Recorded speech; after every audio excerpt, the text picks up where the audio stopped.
Chapter 12. Who gave this to you? Nancy demanded, waving the note. Someone pulled me off stage and pressed it into my hand while the lights were out, Alan explained. What I don't get is why didn't they just take Alan? Roger said. I think they realized that if Alan vanished before this show, like Barton did before the last one, it was going to look pretty suspicious. And they wouldn't have had such an easy time explaining it the second time around. I wish they had taken me, Alan said.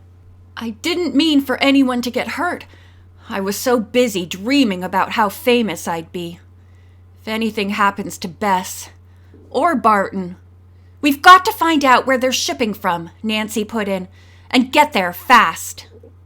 But you can't look for her, Alan's voice rang out. You promised. If they realize you're coming after them, who knows what they'll do to Bess? Alan, think about it, Nancy said, barely able to face the facts herself. We don't have any choice. You heard Vivian's plans for Barton. If we don't go after them, there may be 2 bodies going out with the albums. What are we going to do? Anguish was written all over Alan's face. We're going to get ourselves out of this madness out here, Nancy said, determined. And then we're going to find that duck house Vivian mentioned. A few moments later, Nancy was running her index finger down the listings in a telephone book. Duck house. Let's see. D-U-B, D-U-C, duck. The duck's back, duck floor coverings, duck sport and leisure shop. No duck house. She slammed the heavy book shut. Any luck, George? George shook her head. She was bent over the yellow pages. No pet stores with that name. Maybe Duck House isn't the name of the place, just a place that has duck. How about stores that specialize in aquariums and water habitats? Alan suggested. You'd be more likely to find goldfish there, Nancy said. There are tons of pet stores listed that specialize in birds, George said. Not that we'd have any idea which ones to go to first. Maybe we should divide up, Roger Gold suggested. There are enough of us to cover a pretty big area. With the concert postponed, the members of Bent Fender had gathered with Nancy, Alan, Ned, and George in the private office of the club manager to try to come up with a rescue plan. Well, it's true there are plenty of us, Nancy said. But if we split up, I don't see how 1 or 2 of us is going to be much of a match for a gang of killers. Besides, like George said, who knows if the duck house has anything to do with pet shops at all? It's just a shot in the dark. But it's the only shot we've come up with so far, Alan reminded her anxiously. Listen, there's Jungle Paradise, Birds of a Feather, Hothouse Exotic Birds. Somehow, I don't exactly think a duck is considered an exotic bird. Nancy's mouth settled into a grim line. Or even a pet, really, Linda Farrar spoke up. The truth is, I kind of think of it as something to eat. You know, like Peking duck. Roger Gold put in. What a time to be thinking about food, he said with a rueful smile. Roger! Nancy jumped out of the lounge chair she had been sitting in. Say that again. What? What a time to be thinking about food? No, before that. Peking duck? That's it! Why didn't I think of it right away? Ned put a hand on Nancy's shoulder. You want to let the rest of us in on it, Nan? The duck house. The lack of copyright laws in mainland China. James Lee. Nancy reeled off a list of clues. James Lee, you mean Dave Peck's boss? Ned asked. I still don't get it. Don't you see? Mrs. Peck said James Lee had taken her and Dave to a restaurant his brother owned, right? What if Lee is the Chinese last name? It could even be L-I. Remember, we've never seen it spelled. You mean Dave's boss might be the connection to China? And Anne Nordqvist isn't mixed up in all of this? Ned asked. Exactly, Nancy affirmed. China just might be his native country and the place where he still has black market contacts. She grabbed the yellow pages and thumbed through them. All right. Roger, you did it. You hit the nail on the head. Here it is. Lee's Duck House in Chinatown. She clapped triumphantly. Bess and Barton, here we come.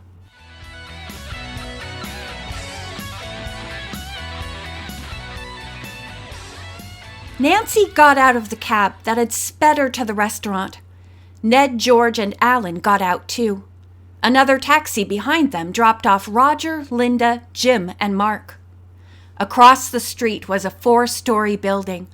The windows of the top 2 floors were boarded up. The 2 lower floors were bright with lighted windows, through which Nancy could see diners seated at tables laden with tureens and platters of food. A deep red facade decorated the lower level, with a sign above the entrance spelling out Lee's Duck House. Sure enough, the L of Lee's was formed from the tail of an ornate dragon. That cinches it, Nancy announced, pointing to the sign. That L on the dragon, it must be a sort of calling card for Lee and everybody who works for him. I'm sure the limo Dave was in belongs to him, too. She strode toward the curb, but Ned followed and caught hold of her arm. Nan, the people who have Bess and Barton aren't playing games. Don't you think we should wait for the police to get here? Sergeant Wald said... Nancy had telephoned the police just before leaving the club and arranged for them to meet her at Lee's Duck House. She could still hear Sergeant Wald's words ringing in her ears.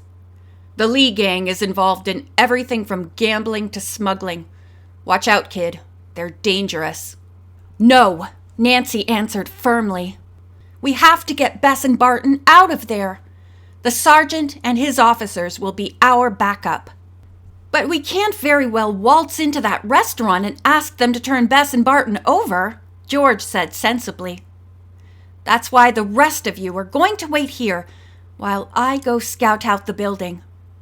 Nancy, Ned said sternly, remember what you said earlier.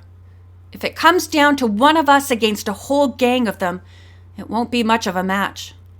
It won't come down to that. At least let me come with you, Alan spoke up. I was the one who got us into this mess, at least in part. So let me help you get us out. Well, okay. Maybe it would be safer for 2 of us to go in. Once inside the restaurant, Nancy breathed in the warm, spicy-smelling odor, then gave a quick but thorough look around. Most of the dozen tables were occupied by diners. In the rear, the kitchen was partially visible through the windows of swinging metal doors. To one side was a flight of stairs going up and another flight going down. A sign for the restrooms and telephones hung over an arrow pointing downstairs. 2 for dinner? A woman approached Nancy and Alan, holding out menus. Oh, would you mind if I used your restroom? Nancy asked politely. The woman frowned. Customers only, she said coldly. My uncle eats here every week, Nancy lied. Her blood was running cold, but she flashed her warmest smile. A tall man, gray hair and a mustache. I was here with him just last Sunday. The woman stood aside. All right, she said grudgingly. Go ahead. Nancy glanced at the clock located over the metal swinging doors. It was already 9:45, and she had only until 10:30 to find Bess. That left only 45 minutes, and time was running out fast. End of chapter 12.